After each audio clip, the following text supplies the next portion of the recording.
वादी वर्णवादी आणि ब्राह्मणी व्यवस्थेला तडा दे तुम्हा आम्हाला जो सम्यक सम्मांत क्रांतीचा नारा दिला तो तुम्हा आम्हा सर्वांचा मित्र परमकारुणिक तथागत गौतम बुद्ध, त्याच तथागत गौतम बुद्धाची वाट चालत ज्यानं रयतेच्या भाजीच्या देठालाही हात लावू नका अशा पद्धतीची ताकीद दिली तो लोकराजा छत्रपती शिवाजी महाराज, त्याच छत्रपती शिवरायांची जडणघडण करणाऱ्या राजमाता मा जिजाऊ साहेब आणि त्या छत्रपतींची इथल्या ब्राह्मणी कांगाव्यानं बोरी बाबडीत दळवून ठेवलेली समाधी ज्यानं शोधून काढली तो इथल्या सामाजिक क्रांतीचा आजा म्हणजे क्रांतीबा ज्योतिबा फुले, क्रांतीज्योती सावित्रीबाई फुले, आणि ज्यानं 1 लाख आदिवासी बांधवांना सोबत घेत उलगुलांचा नारा देत जय जोहार केला तो क्रांती आबा आणि धरती आबा बिरसा मुंडा, आणि ज्यानं 395 कलमी मानव मुक्तीचा जाहीरनामा लिहून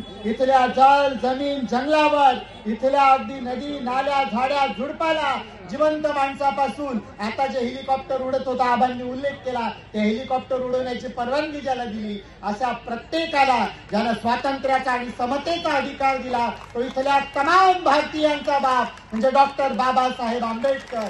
या सर्वांना अभिवादन करत आजच्या विचार मंचावर उपस्थित तुम्हा आम्हा इथल्या प्रत्येक वंचित बहुजन घटकाचे आणि इथल्या तमाम बहुजनांचे काळजीवाहू आणि तितक्याच ठामपणे भविष्यदर्शी भूमिका मांडणारे आमचे सन्माननीय आदरणीय बाळासाहेब आंबेडकर, आमचे राज्याचे उपाध्यक्ष आदरणीय प्राध्यापक किसनजी चव्हाण, आत्ताच ज्यांची तोफ गडाडली आणि आपण पाहिलं की मराठवाड्यातल्या नगर जिल्ह्यातल्या भटक्यांचा आवाज जर गडाडला तर दिल्लीतल्या खुर्च्या देखील हालायला लागतात असे आमचे आदरणीय अरुण आबा. त्यासोबतच आमचे वंचित बहुजन युवा आघाडीचे जिल्हाध्यक्ष आदरणीय योगेश जगताप, वंचित बहुजन आघाडीचे जिल्हाध्यक्ष अरविंदभाई निकम, त्यासोबतच आदिवासी एकलव्य आघाडीचे आमचे प्रदेशाध्यक्ष आणि या परिसरात उपस्थित तमाम वंचित बहुजन आदिवासी अनुलक्षित अशा प्रत्येक घटकाला सर्वांना माझा सन्मानाने क्रांतिकारी जय भीम. जय भीम म्हणताना हात हवेत गेला नाही मजाच येत नाही. जय भीम. भावांनो आणि बहिणींनो, आदिवासी हक्क परिषद कशासाठी? आपल्या सगळ्यांना प्रश्न पडतो की खूप साऱ्या परिषदा होतात, या मैदानावर वर्षभरात भाषणं होतात, कीर्तन होतात, जागरण होतात, गोंधळ होतात, पण ही आदिवासी हक्क परिषद कशासाठी?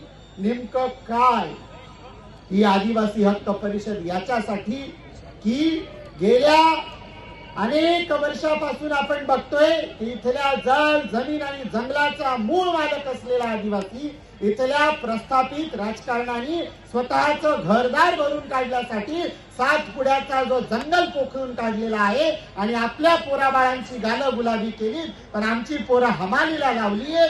या हमालीचा हिशोब विचारण्यासाठी ही आदिवासी हक्क परिषद. या आदिवासी हक्क परिषदेतून काय मिळणार तर आदरणीय बाळासाहेबांच्या मार्गदर्शनाने ज्यावेळी गेल्या 5 महिन्यापूर्वी महाराष्ट्रात पहिल्या आदिवासी हक्क परिषदेची जबाबदारी आमच्या खांद्यावर सोपवण्यात आली आणि फैजपूरमध्ये आम्ही राज्यातली पहिली आदिवासी हक्क परिषद या वर्षातली घेतली, त्याच वेळी आम्ही आमच्या आदिवासी हक्क परिषदेच्या जाहीरनाम्यामध्ये संयुक्तिक जाहीरनामा या विचार मंचावर उपस्थित असलेले आमचे सर्व सन्माननीय आदिवासी नेते आहेत त्या आदिवासी नेत्यांसोबत सल्ला मसलत करून जो मांडला होता त्यामध्ये मांडलेल्या प्रमुख 14 भूमिकांपैकी फक्त एकाच परिषदेनंतर अवघ्या आठवड्याभरामध्ये महाराष्ट्र शासनाला त्यांच्या जीआर मध्ये आणि धोरणामध्ये बदल करावा लागला. या सगळ्या धोरणांमध्ये बदल करण्यासाठी का म्हणून त्यांना ही दाद आणि सवलत घ्यावी लागली तर याचा विचार करणं आपल्याला गरजेचं आहे. कारण ज्यावेळी आदरणीय बाळासाहेब आंबेडकर भूमिका घेतात त्यावेळी लक्षात ठेवा की आमचा नेता इथं भाषण देतो आणि मुंबईत मंत्री आहे सत्तेत बसलेल्या नेत्यांना त्या भाषणाला जीआर मध्ये कन्वर्ट करावा लागतो. अशा पद्धतीची ठाम भूमिका आमचा नेता देतो. ही भूमिका समजून घेण्यासाठी ही आदिवासी हक्क परिषद. या आदिवासी हक्क परिषदेतून काय मिळणार?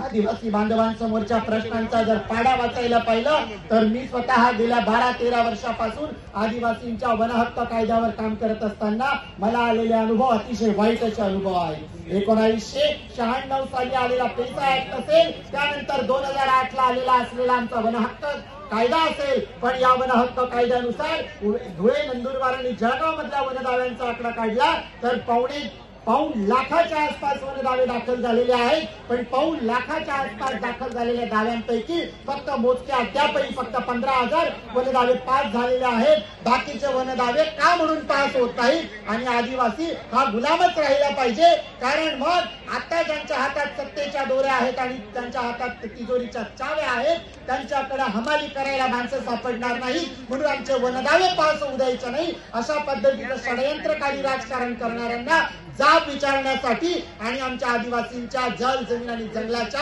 हक्काचा अधिकार मिळवण्यासाठी ही आदिवासी हक्क परिषद. या आदिवासी हक्क परिषदेतून अजून काय काय मिळणार आहे? या आदिवासी हक्क परिषदेतून काय मिळणार तर भावांनो आणि बहिणींनो, की धुळे, नंदुरबार आणि जळगाव आम्ही 7 पुड्याच्या पायथ्याशी राहतो. आमच्या 7 पुड्याच्या पायथ्याशी आणि 7 पुड्याच्या माथ्यावर राहत असलेला आमचा भिल्ल समुदाय असेल, आमचा पावरा समुदाय असेल, आमचा तडवी बिलाला समुदाय असेल, आमचा बारेला समुदाय असेल, असा असलेला आमच्या जिल्ह्यातला, आमच्या विभागातला हा आदिवासी समुदाय आपण बघतोय की याचे प्रश्न पडीत पडू द्यायचे आणि त्यांच्याच नावावर निवडून आलेल्यांच्या आपण जर नंदुरबार मध्ये जाऊन पाहिलं असेल आणि धुळ्यामध्ये आदिवासींच्या मतावर निवडून आलेल्यांना पाहिलं असेल तर आदिवासींचे प्रश्न पडीत असतात. आमच्या आश्रम शाळांची पत्र जर या हंगामात उडाली तर ती पुढची 5 वर्ष सुधरत नाही, पण यांच्या घराच्या भिंतीचा पोपडा जर उडाला तर तिथं लागलीच मखमलाबादी टाईल्स लागते. ही टाईल्स साठी येणारा पैसा कुठून आला याचा हिशोब विचारण्यासाठी आदिवासी हक्क परिषद आणि आमच्या शाळांना देखील तितक्याच ताकदीने रसद पुरली पाहिजे.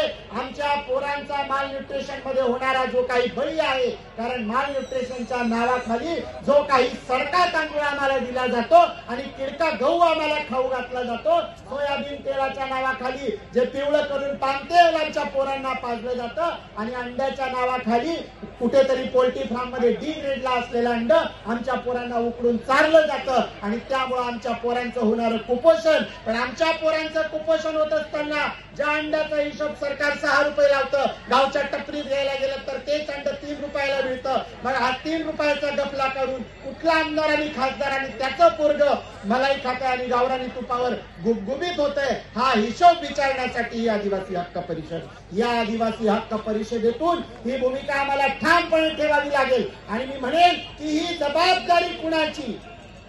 भावांनो आणि बहिणींनो, ही जबाबदारी आहे तमाम आंबेडकरी बहीण भावांची. कारण आमच्या आदिवासी बांधवांपर्यंत पोहोचण्यासाठी आम्हाला इथल्या ब्राह्मण्यवादी मनुवादी व्यवस्थेने पेरलेल्या विषामुळे उशीर झाला आणि आमच्या आदिवासी बांधवांपर्यंत बाबासाहेबांनी दिलेला शेड्यूल 5 आणि शेड्यूल 6 याचा अधिकार कुणी दिला याची जाणीव त्यांच्यापर्यंत पोहोचण्यासाठी उशीर झाला. ही जाणीव तयार करण्यासाठी आणि ती जाणीव तयार करून त्यांच्या हक्क अधिकारांना एकत्रित करून त्यांच्या हक्क अधिकारांसाठी लढण्यासाठीची भूमिका घेण्यासाठी ही आदिवासी हक्क परिषद. या आदिवासी हक्क परिषदेतून निव्वळ आज खूप भाषण होतील, आदरणीय बाळासाहेबांचं मार्गदर्शन होईल, पण केवळ भाषण ऐकून घरी जाणं आणि सुखाने आपल्या घरी काहीतरी शिजलं असेल. आज कोणवार आहे आबा? गुरुवार आहे का? हा, त्याच्यामुळे मला माहित नाही आहे की नाही गुरुवार आहे. रविवार असता तर मग नक्कीच काहीतरी हाडकं शिजली असती. पण घरी जाऊन केवळ शिजलेली हाडकं खाणं आणि टीव्हीवर एखादा मद्रासी फाईटचा पिक्चर पाहणं आणि सुखात पंखा 5 वर करून झोपून जाणं एवढं अपेक्षित नाहीये. या परिषदेनंतर अपेक्षा आहे की धुळे, नंदुरबार या जिल्ह्यातल्या आदिवासी बांधवांपर्यंत या सभेमध्ये उपस्थित असलेला प्रत्येक युवा भीम सैनिक, माझा आदिवासी एकलव्य आघाडीचा सैनिक, ज्या ज्या आदिवासी संघटनांचे युवा कार्यकर्ते इथे असतील त्या प्रत्येकाची जबाबदारी की जाऊन आम्हाला घराघरापर्यंत पोहोचावं लागेल आणि सांगावं लागेल की आमची फसवणूक कशी केली जाते.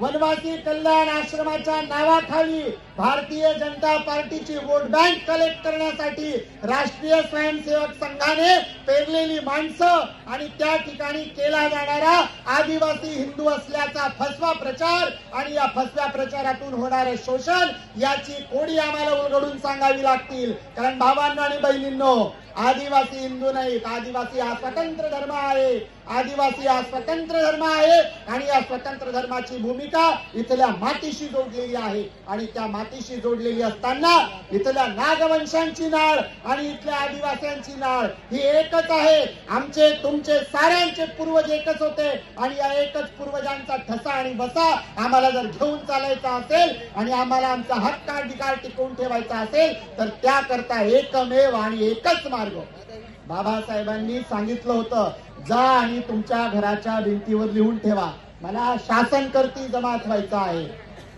आता शासनकर्ती जमात व्हायचा आहे।